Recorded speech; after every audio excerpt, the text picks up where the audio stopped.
Om Namo Bhagavate Vasudevaya. Om Namo Bhagavate Vasudevaya. Om Namo Bhagavate Vasudevaya. Om Namo Bhagavate Vasudevaya. Om Namo Bhagavate Vasudevaya. Om Namo Bhagavate Vasudevaya. Okay, we'll study Bhagavad Gita, chapter 18, entitled Conclusion, the Perfection of Renunciation. It's May 20th, 2025. Okay, this is 18.66. This is one of the most quoted verses in all of Bhagavad Gita by Srila Prabhupada. We can start with the Sanskrit words responsively. So in this edition, it's page 835 in this edition.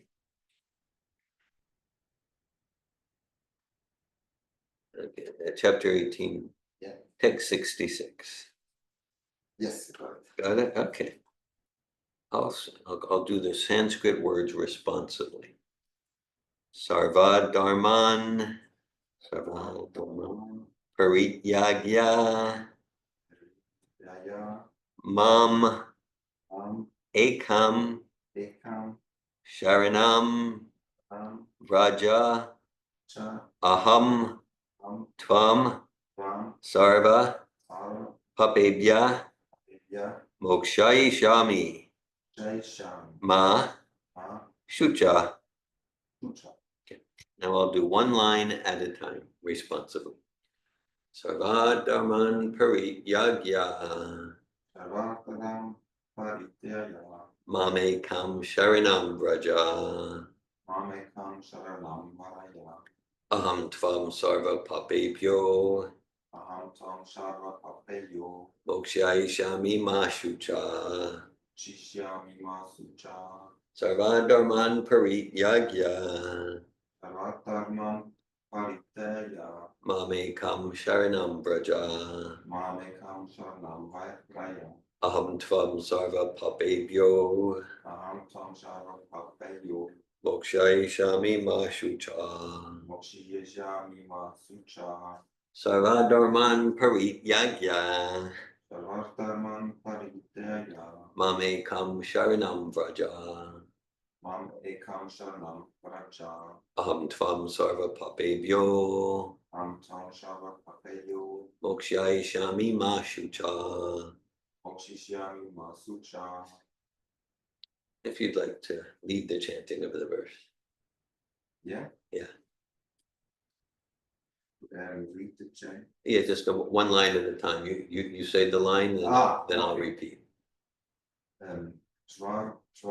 Sarvadram Parityaya, Sarva Dharman Parityagya, Mam Ekam Sharanam Raya, Mamekam Sharanam Vraja, Aham Tvam Sarva Papeyu, Aham Tvam Sarva Papebhyo, Mokshishayam Masucha. Mokshayishami Ma Sucha. Thank you. Now we'll look at the word meanings responsively. Sarva Dharma. Sarva Dharma. All varieties of religion. All varieties of religion. Parityagya. Parityaya. Abandoning. Abandoning. Mam. Mam. Unto me. Unto me. Ekam. Ekam. Only. Only. Sharanam. Sharanam. Surrender. Surrender. Vraja. Raja. Go. Go. Aham. Aham. I. Tvam. Tvam. You. You. Sarva. Sarva. All. All. Papebhya. Pevya. From sinful reactions. From sinful reactions. Mokshayishami. Sham. Deliver. Deliver. Ma. Ma. Not. Not. Shucha. Sucha. Wary. Wary. Translation. Abandon all varieties of religion and just surrender unto me. I shall deliver you from all sinful reaction. Do not fear. Purport by His Divine Grace, A.C. Bhaktivedanta Swami Prabhupada. The Lord has described various kinds of knowledge, processes of religion, knowledge of the Supreme Brahman, knowledge of the Supersoul, knowledge of the different types of orders and statuses of social life, knowledge of the renounced order of life, knowledge of non-attachment, sense and mind control, meditation, etc. He has described in so many ways different types of religion. Now, in summarizing Bhagavad Gita, the Lord says that Arjuna should give up all the processes that have been explained to him. He should simply surrender to Krishna. That surrender will save him from all kinds of sinful reactions, for the Lord personally promises to protect him. In the 8th chapter, it was said that only one who has become free from all sinful reactions can take to the worship of Lord Krishna.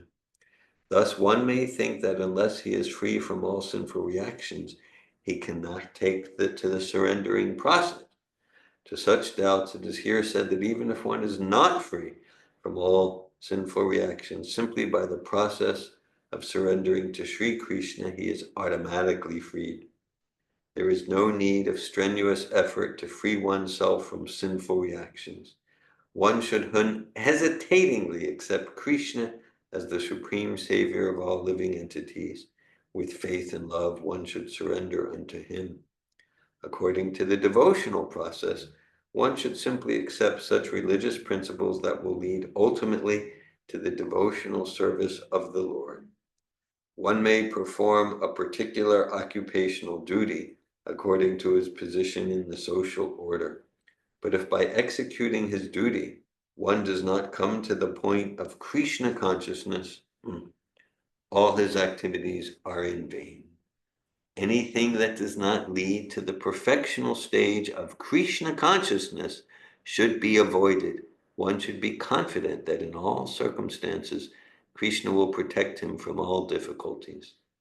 There is no need of thinking how one should keep the body and soul together. Krishna will see to that. One should always think himself helpless and should consider Krishna the only basis for his progress in life. As soon as one seriously engages himself in devotional service to the Lord in full Krishna consciousness, at once he becomes freed from all contamination of material nature.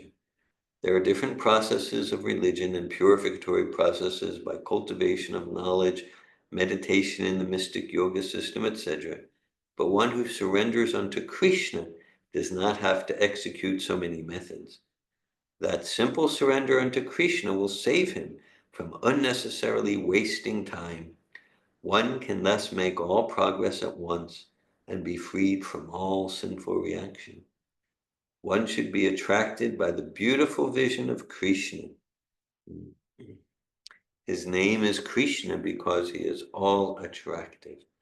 One who becomes attracted by the beautiful, all-powerful, omnipotent vision of Krishna is fortunate. There are different kinds of transcendentalists. Some of them are attached to the impersonal Brahman vision. Some of them are attracted by the supersoul feature, etc. But one who is attracted to the personal feature of the Supreme Personality of Godhead, and above all, one who is attracted by the Supreme Personality of Godhead as Krishna himself, is the most perfect transcendentalist. In other words, devotional service to Krishna in full consciousness is the most confidential part of knowledge, and this is the essence of the whole Bhagavad Gita. Karma yogis, empiric philosophers, mystics, and devotees are all called transcendentalists, but one who is a pure devotee is the best of all. The particular words used here, ma shucha, don't fear, don't hesitate, don't worry, are very significant. One may be perplexed as to how one can give up all kinds of religious forms and simply surrender unto Krishna, but such worry is useless. Yes.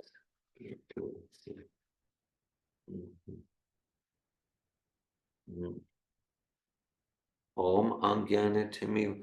Actually, the verses I'm going to recite now, they're found right at the beginning of the introduction to Bhagavad Gita on page 1 of the introduction. So, and this just to really, these verses are to support me and us that whatever I may speak, that authentically, faithfully representing the spirit and the substance of Bhagavad Gita, that I'm not just concocting things. Of course, I'll share in my own personality, but that these verses are to invoke that I be an instrument for the authorized, authentic essence of Bhagavad Gita.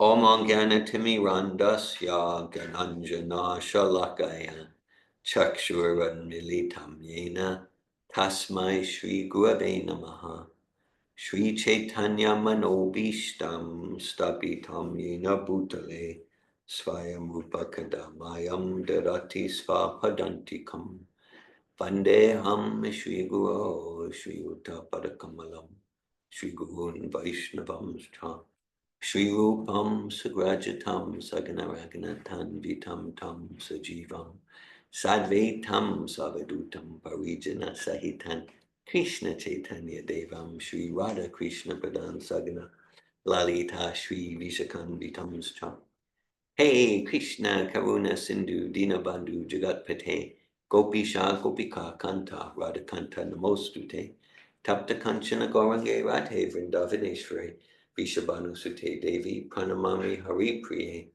Vanchakalpatu Yubhyascha Kripa Sindhu Bhyeva Cha Patijanan Pavanebhyo Vaishnavebhyo Namo Namaha Jai Shri Krishna Chaitanya Prabhu Nityananda Shri Advaita Gadadara Shri Vasari Gaura Bhaktavinda Hare Krishna Krishna Krishna Hare Hare Hare Rama Rama Rama Hare Hare Hare Krishna Krishna Krishna Hare Hare Hare Rama Rama Rama Hare Hare Hare Krishna Krishna Krishna Hare Hare Hare Rama Rama Rama Hare Hare Nama Om Vishnu Padaya Krishna Prestaya Bhutale Srimate Bhaktivedanta Swami Niti Namine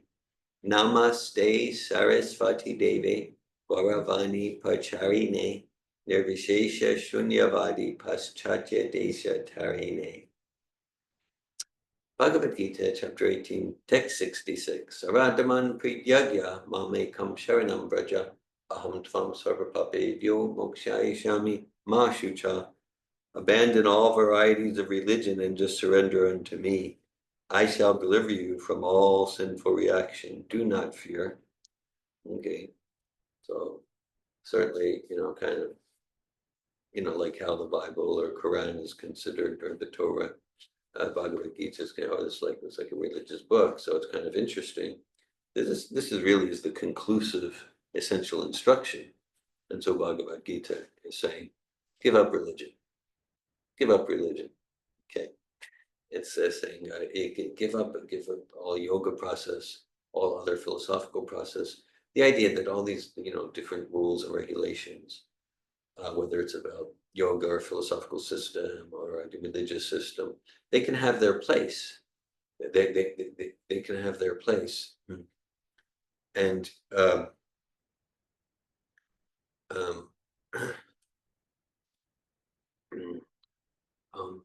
and as we discussed this morning, and they all lead to that complete surrender to God. And so something can be like a vehicle to take us somewhere. But then if we're attached to the process that takes us to the goal, and we're attached to it in a way where we don't embrace the goal, then it becomes a stumbling block. And that's a term used in Bhagavad Gita. It becomes a stumbling block on our path of self-realization. A analogy we sometimes use. Okay, so all right. So like in Krishna consciousness, we want to develop sattvic qualities, sattvic as opposed to rajasic or tamasic. It's just like, okay, so on Thursday, you're gonna go to the Miami airport to get to Geneva or something like that, right? Flying to Geneva. Zurich. Zurich. Yeah. Okay. So it's important that you go to the Miami airport. Okay. The Miami airport, it's the best launch pad to get to Zurich. But let's say if you were to get to the Miami airport, then you're at the gate, and you get really comfortable there. Yeah, you get really comfortable there. You're reading a book. There's nice music, nice people. There's shops all around. You're really comfortable, and you don't get board the plane. You're making Simon Schmidt, last call, Simon Schmidt. You're just like, well, okay. And then you don't get on the plane. Okay, so in that analogy, so the Miami airport represents like sattvic habit, sattvic consciousness, the places, the different processes are meant to take us. And Zurich represents the complete transcendental goal. Okay. And so it's not, so in one sense, there you are at the gate and you didn't get on. Kind of like you're no closer to Zurich than you are here at my home or wherever you're staying, your friend's home in Boca. Right? You're really no closer to Zurich. So it's kind of useless to go to the Miami airport, but going to that was important. It is important to go there. So we want to follow processes to cultivate effective sattvic conscious communication, cleanliness in our habits, tolerance and patience, and rising early and honesty and we want to cultivate all those nice qualities. That's important. It's like the Miami airport. We want to go there. And at the same time, kind of the ultimate purpose is like that's the launch pad to choose pure love of God, and the pure surrender to Krishna. And then in that pure surrender to Krishna, that includes all those fine qualities. Yasyasti bhaktir bhagavati kinchana sarver gunesta trasamasate saraharava bhaktasya kuto mahadguna unoyarvatena sati devato bahi. If we're truly absorbed in bhakti, then all the good qualities naturally arise. And part of our process of bhakti is to cultivate all the good qualities, self-control, tolerance, and peacefulness, and all of that. So it's kind of interesting here in the Bhagavad Gita saying, give up all religious processes, just surrender to Krishna. Okay, and then Krishna. And we mentioned that this morning because Prabhupada emphasizes in the purport here, there are so many paths. Oh, there are so many paths. Well, that's true. And all, well, there's a few things. Actually, there's a Sanskrit term. It sounds kind of funny, but the term is yatapata tatamata. It's actually a term. Yatamata tatapata. What it means is all paths lead to the same goal. So that kind of sounds nice. In some sense, it's completely ridiculous. All paths lead to the same goal. Oh, whoa, oh, that is so cool. Yeah. Okay. But let's look at it. So let's say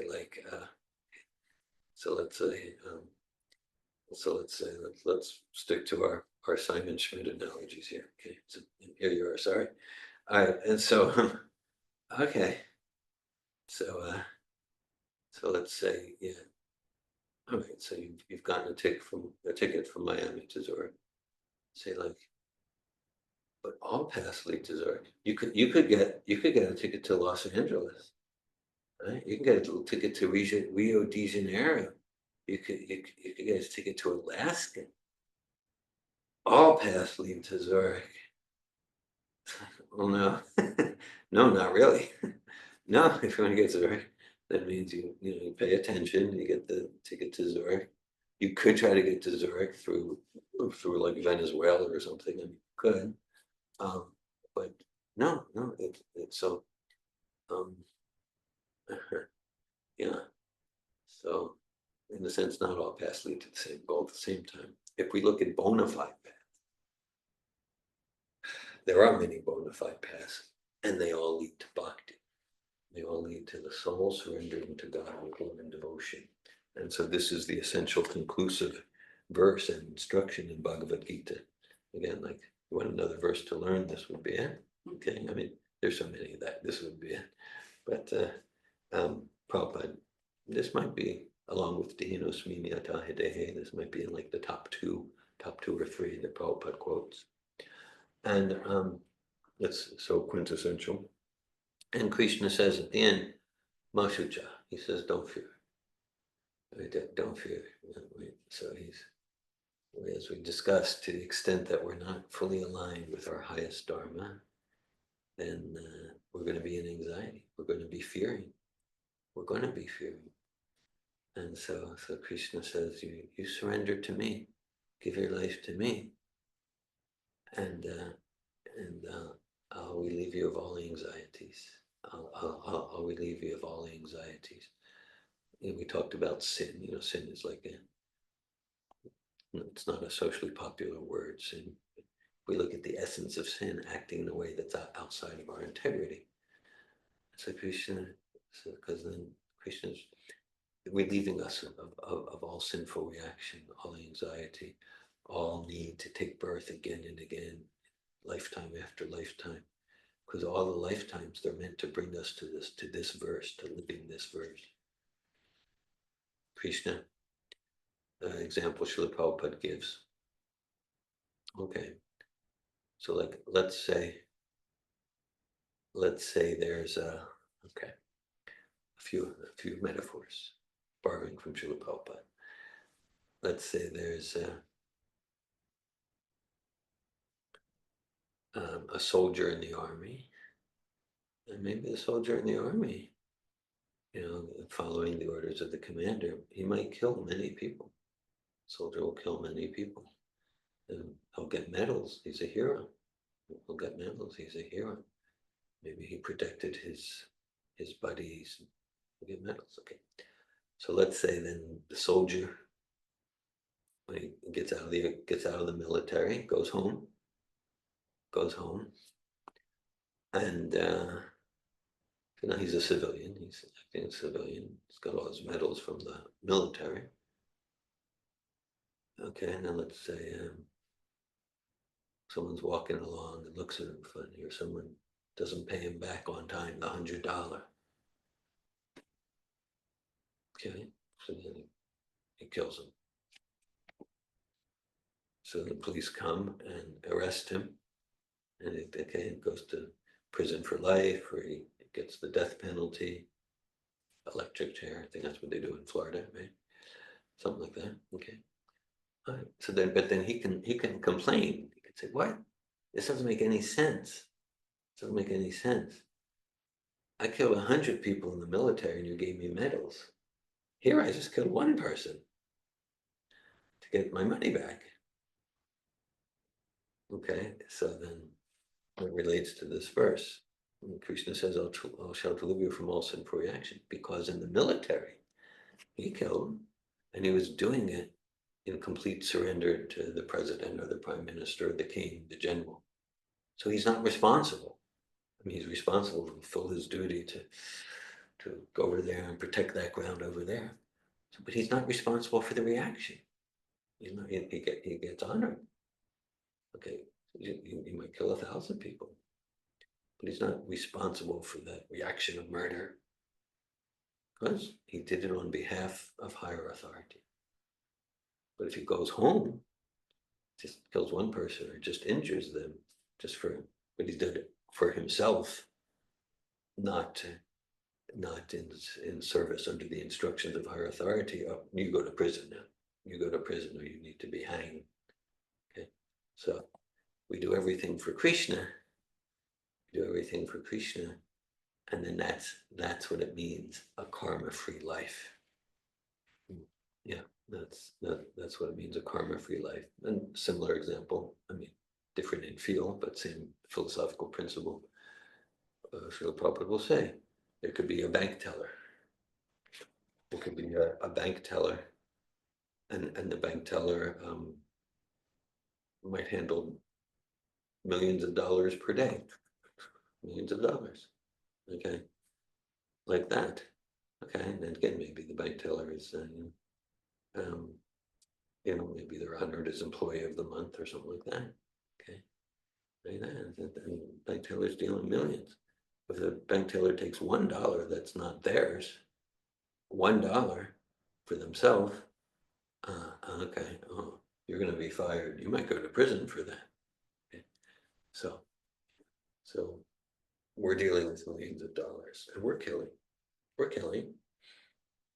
every time we eat, implicated in that food. Even if it's vegetarian is less violent, but it's still violent, right? Whatever the carrots, so there's a spirit soul there. If it's the grain, if it's a fruit, okay, so it's kind of the tomato, there's some pain involved. There's some violence involved, less than just like slaughtering a cow or a chicken or a pig, but okay. So if we're eating just for our own enjoyment, for the enjoyment of this body, then we're implicated in that karma. It's like taking a few dollars, the bank teller taking a few dollars, okay, even though they're not his to take. It means like, okay, or not just eating. If we're walking in the nature, we're stepping on ants. We're stepping on ants. We're driving a car. My purpose here isn't to be morbid, just shining light on reality here. Yeah, we're driving a car, and so many insects are dying and like that.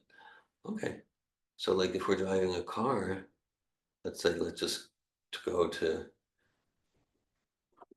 the club to just drink and eat, drink and be merry, enjoyment like that.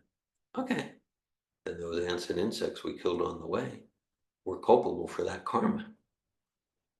I mean, basically for my enjoyment, I crushed a body and caused pain to the spirit soul inside the body.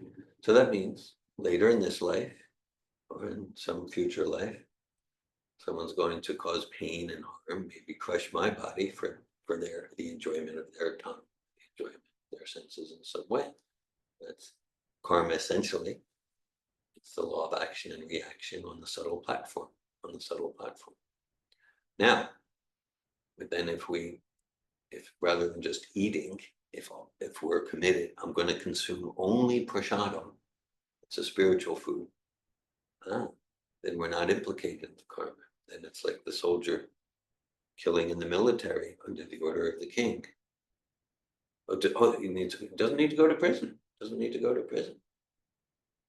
So everything we do, this is the science of how to live karma free and not to create more and more reactions. These bodies that we got, these bodies were born a few decades ago.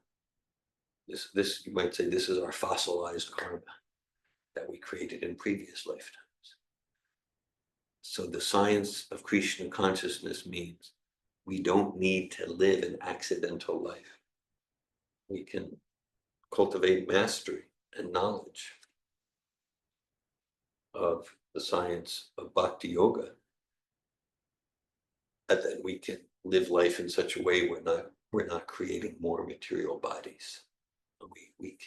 We're freeing ourselves from the cycle of samsara, and then we let's say that we're revealing our spiritual body. As Prabhupada writes towards the end of the purport, one should be attracted by the beautiful vision of Krishna.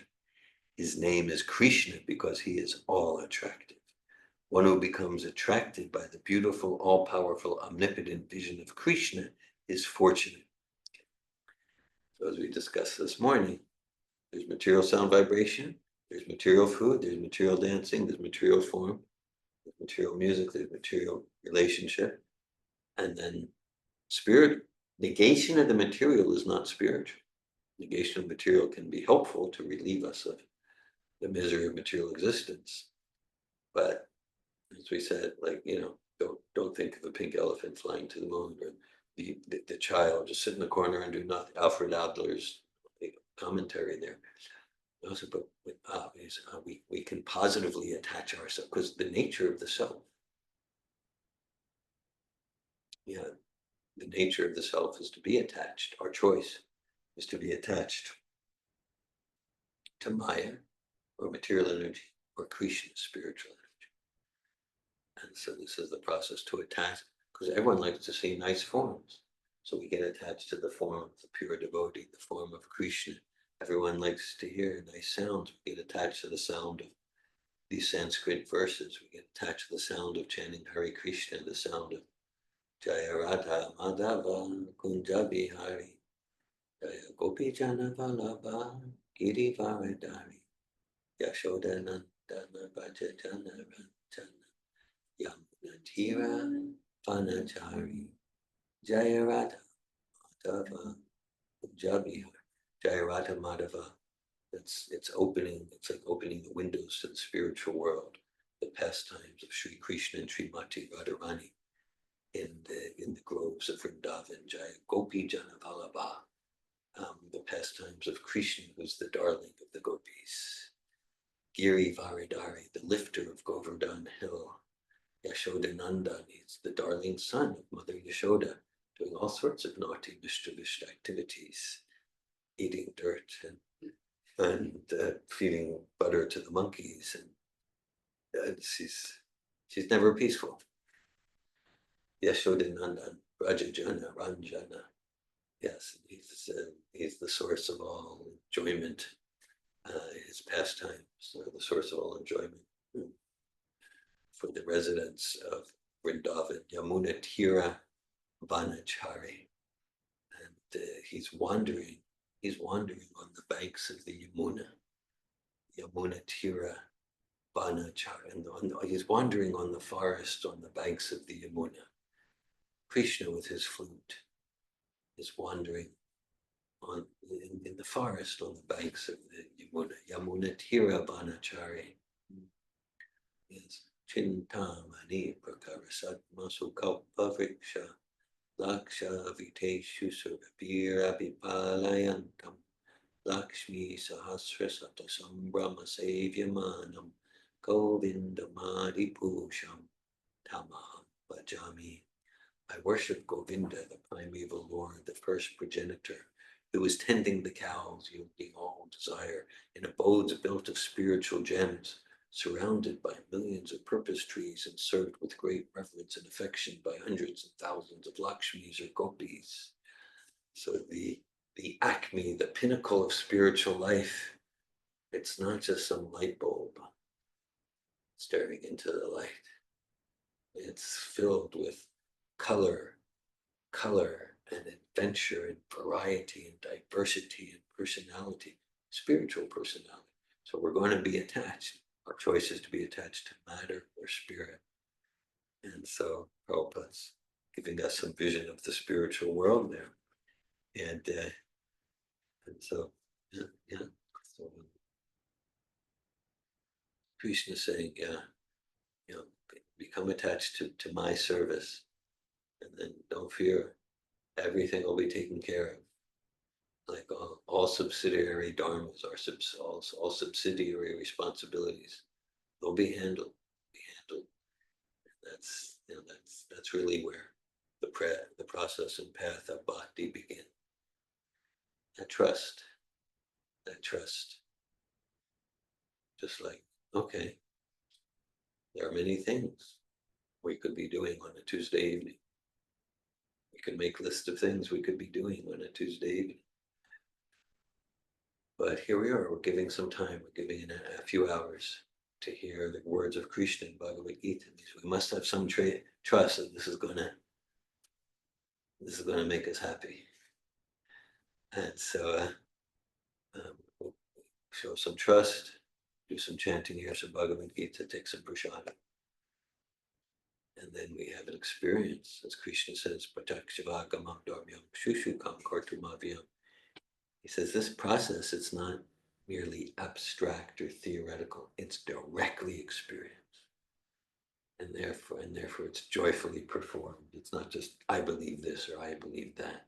It's a scientific process we can apply our intelligence to, apply our heart and soul to, and experience the results of so many other spiritual bhakti yoga scientists over the millennium. And we get some experience, then that deepens our trust. Yeah, I want to associate more with those who are aspiring to give their life to Krishna and serve Krishna's pure devotee, Srila Prabhupada. And I want to try this chanting more, and then we get more experience, and it becomes an upward spiritual spiral. Adao Shada Jata Sadhu Sangato Bhajana Kriya Tato Narta Nivritsi Syat Tato Nishtha Uchistata Ata Shaktis Tato Bhava Tata Prema Budanchati Sadakanamaya Premna Parubhave Bhavet Krama. That describes Rupa Goswami describing a 9-step process. And the first step is Shraddha, trust, faith. Right? Okay. Sometimes we might hear people say, I'm not a man of faith, I'm a man of reason. So everyone is a man of faith or a woman of faith. Everyone. It's our nature to have faith. Our choice is where to place that faith. If we, let's say it's, I don't have faith, I just go to this job I hate 80 hours a week. So it means like, okay, you must have some trust that somehow you'll get some benefit from it. Oh yeah. We turn the key in the ignition. We have trust is not a bomb in the car, right? You know, we get on an airplane. We don't know. It could be a disaster, but we have trust. So there's faith. Okay, so the encouragement here is yes, yeah. Take a leap of faith. Place your faith in this process of Krishna consciousness, and make your life sublime. So this verse again, this is it's a quintessential verse for Bhagavad Gita. It's the conclusive verse.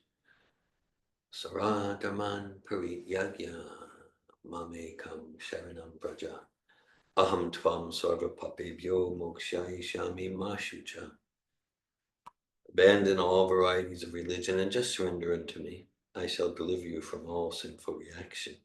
Do not fear. Okay. Thank you for listening. Any questions or comments? For me, it's not clear. What is this Krishna consciousness? He's talking from all religions, right? What is? You said it's like also Krishna is kind of a god, if I understood it right. So then, but it's not a religion.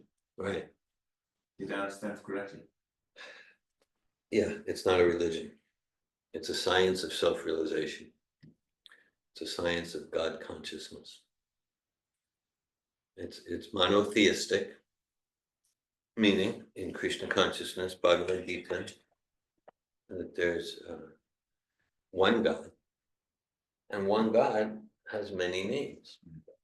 Some might refer to God as Christ, or Allah, or Govinda, or Rama, or Krishna, Adonai, Rachamim, Elohim. So, one God, many names. It's like I'm one person, and someone might call me Dr. Wolf. Someone might call me David. Two people call me Dad. So according to different relationships, I have different names. So similarly with God, right? And so for science, there's two main pillars to science. One is a logical hypothesis, something that's rational. So you might say that logical hypothesis, that's here. And the next pillar of science, because like someone say, okay, look, here, according to the algebraic chemistry equation, 2 parts hydrogen, 1 part oxygen will make water. I said, well, yeah, that makes sense, but I don't believe it. I don't have blind faith. Yeah, we're not asking to have blind faith. It's not just believe. No, you can go into the laboratory, mix the hydrogen and oxygen, and see what results you get. See if you get the same results as thousands of chemists over the centuries. So similarly, so as some have heard me share in different contexts, yeah, when I was a young man, I was for many years, I was studying the books of Srila Prabhupada and trying to find flaw, trying to criticize and find faults and shortcomings and contradictions. And then actually the summer of 1983, I had completed my bachelor's of science in psychology in the USA University. And I backpacked around Europe on a Eurail, was called a Eurail pass. And for 4 months, I took trains to practically every country in what was known as Western Europe, from the tip of Greece to literally, I went to the North Pole. Yeah, there was a town in Norway called Bodø, and it's technically within the North Pole region. And I was there on June 21st, so it was, the sun never set. And I spent some time in Switzerland, and Austria, Germany, France, England. Of course, the Euro pass didn't go to England, but yeah, and Italy, like that.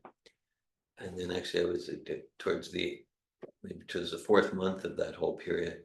I stopped at a Bhakti Yoga ashram in Italy, outside of Florence, Italy. It's called Villa Vrindavan, still there today. And I read Bhagavad Gita cover to cover. And I had to sadly admit that this made sense. Sadly, because I wasn't like looking for God or anything like that. But I liked to consider myself an honest person.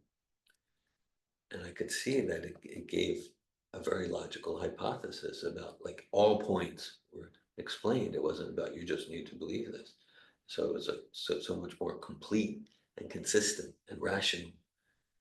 And than any philosopher I read or religious group I visited or yoga system that I would ever went to a class on. And then the second pillar of science is an experiment. Okay, go into the laboratory, mix the hydrogen and mix the oxygen. So the Bhagavad Gita says, so because I liked to consider myself an honest person, so I thought, okay, if I'm an honest person, I need to at least experiment with this process. So after the 4 months of backpacking, I took a boat from Italy to Greece, and then Greece to Israel. Remember the Greece to Israel? But yeah, we stopped in Crete and Cyprus, the Greek side of Cyprus. So my first entrance into Israel was through the Haifa port. I remember getting out of the boat into Haifa, and as I've been all over Western Europe to them, but like there were soldiers with guns everywhere. That's Israel. Just kind of in the shops here and there. That's Israel. And I ended up pretty much basing in Israel for 7.5 years. And right, so then after a few months in Israel, skipping a few chapters, but then I moved into a Bhakti Yoga ashram. I decided I'm gonna experiment with this for 6 months and see what my experience is. Because Krishna says, Shushukam Kortamavya. He says, again, it's not about blind belief. No, it's directly experience, see what you experience. And, okay, it's accurate to say that 41 years later, I'm still doing the experiment and I'm satisfied with the results. And if you or anyone wants to show me a more rationally consistent philosophy or a more pure, effective lifestyle to bring fulfillment and self-realization, I'll take it. But I've been offering that challenge for 41 years. So far, no one's done it. So I'm still here like that. And so Right, so it's a science of self-realization, right? It's not a religion in the sense of like something temporary, changeable. Like, I was a Buddhist, but now I'm a Christian. I'm thinking about becoming a Jew. Yeah, it's kind of like could be like a football team. Okay. Yeah, I used to root for the Yankees. Now I root for the Phillies. I think next year I'll root for the Dodgers. Okay, that's a baseball team. So right. So no, this is a science. It's not just belief. This is it's just a science of realizing who we are as not the body, spirit, soul, servants of Krishna. Krishna is a name for God. It's a particularly intimate name of God. Hare Krishna.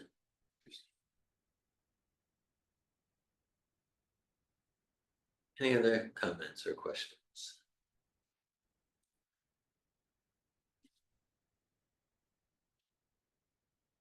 I have a question. Yeah. So I was reading Krishna book with Hinasuya, and I don't remember the chapter. It might have been 65 or Okay, 66. you're getting into the 60s there.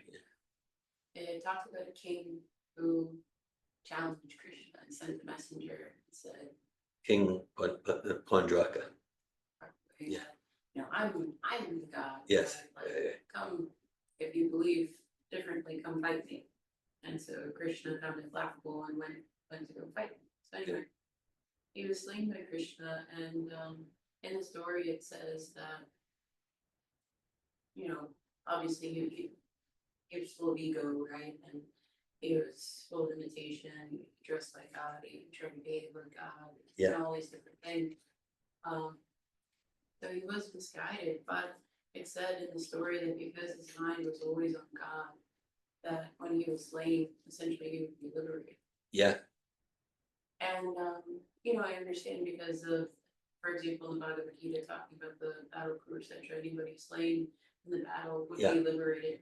So I understand just because he was slain by Krishna, he'd probably be liberated anyway, but that's not what it said. It said because his mind was always on Krishna, this is why. Yeah. Not on Krishna, but on God. On God, He was yeah. focusing on Vishnu. Right. But I'm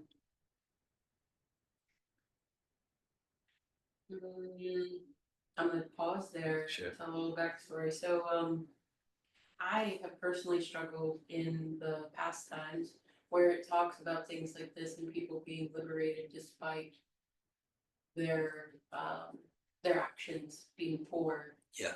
And I know it's a me problem. I have attachments to like working hard and some amount of Right. It seems not fair. You called it. Okay, cool. So something occurred to me in listening to this story, and it was a connection with things I've heard from Christianity, where Jesus says, you know, like, believe in me, I will Yeah. take on, you know, the burden of all your sin, basically. And in that moment, you know, it's like 5 o'clock in the morning or something. Mhm. I felt my resistance melt away. Oh, okay. You know, I guess it's some kind of confirmation bias that, you know, there are major systems that confirm the same thing, that with concentration and belief in God, we don't have to carry the burden of our, maybe our misgivings, right? Like the Yeah. places where we're disillusioned. I don't know how to. My question going back is, okay, fine. Yeah. I make some mistakes, they're forgiven because I don't know better. But there are people who have committed atrocities. Yeah. And they're absolutely 100% convinced it's for God. Yeah, right? like the terrorist or something. Something like that. Yeah, something like that too. And so that still seems unfair, right? Yeah, yeah. And I don't know how to reason that. Okay. And this is not an easy question. I'm sure a million people ask about Hitler and, you know, whatever, stuff like that. But that's where I'm at. Okay, thanks for asking. I appreciate the question. It's an intelligent, thoughtful question. Well, I think we quoted St. Augustine this morning about like the essence of, you know, you're not punished for sin, you're punished by sin. So another St. Augustine quote I've heard attributed to him is St. Augustine said, never judge a philosophy by its abuse. Okay. So again, and it's not for me, let's say a brutal, vicious monster terrorist, whatever. It's not for me to say what's in their heart, but that could certainly be a misuse of this philosophy. Okay, it could be a misuse because, but the principle, a few things come to mind.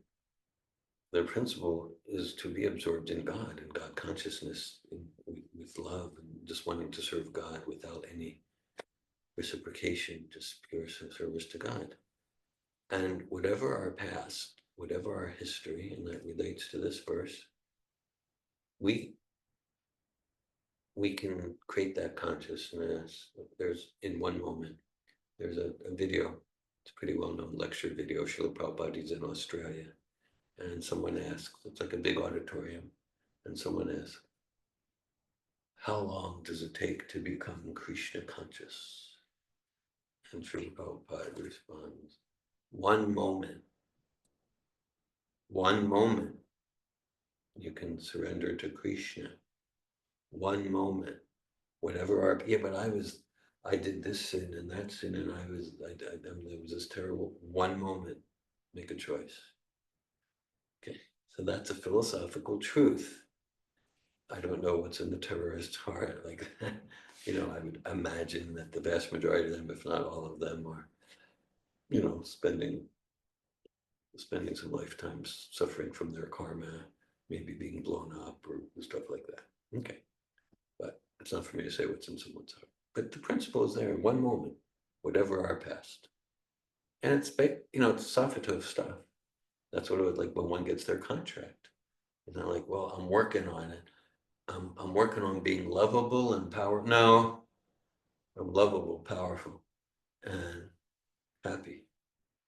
Yeah, but what about the way your mother treated you? Look, here's who I am. Spirit is superior to matter. Ayatuki pratitaya atma suprasidati. So that's the principle, one moment. And the reality is, for practically all of us, also as Krishna says in Bhagavad Gita, Sanai, Sanai, for practically all of us, it's a gradual process.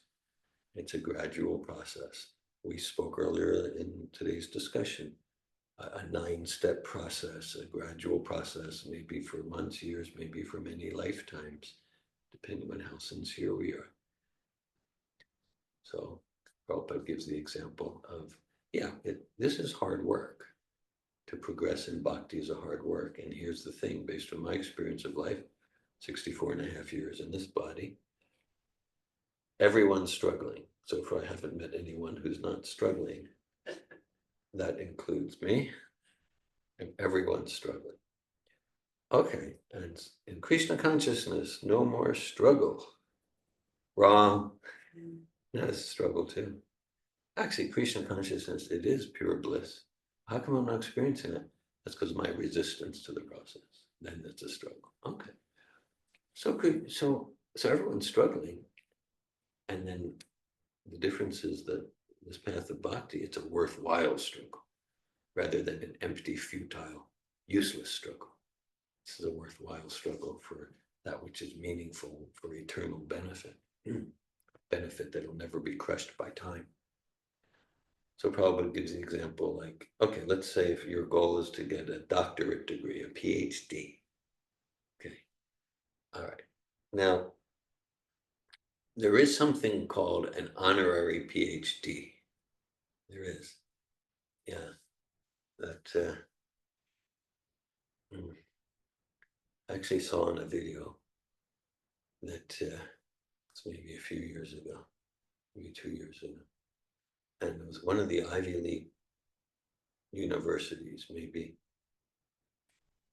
Dartmouth or Princeton, and Roger Federer got an honorary PhD. You're aware of that. Do you remember which university it was? No, I didn't. Okay. I don't remember. I think it might have been Dartmouth or something like that. So, yeah, so he never, I don't think he went to college ever. Okay. He's a tennis champion, but probably he did a lot of humanitarian activity. Probably used a lot of his money for charitable causes. So they gave him an honorary PhD. All right. So he got an honorary PhD. So you say, okay, I want to get a PhD. And my process can be like, I'm just gonna go to the beach every day. I'm gonna go to the bar. I'm just gonna like watch YouTube videos and just kind of I'm gonna lay out on the sofa and watch TV. And when I get older, I'll get an honorary PhD like Roger Federer. It could happen. It could happen. But Prabhupada makes the point, like, you're not ready. You're not smart if you're depending on that.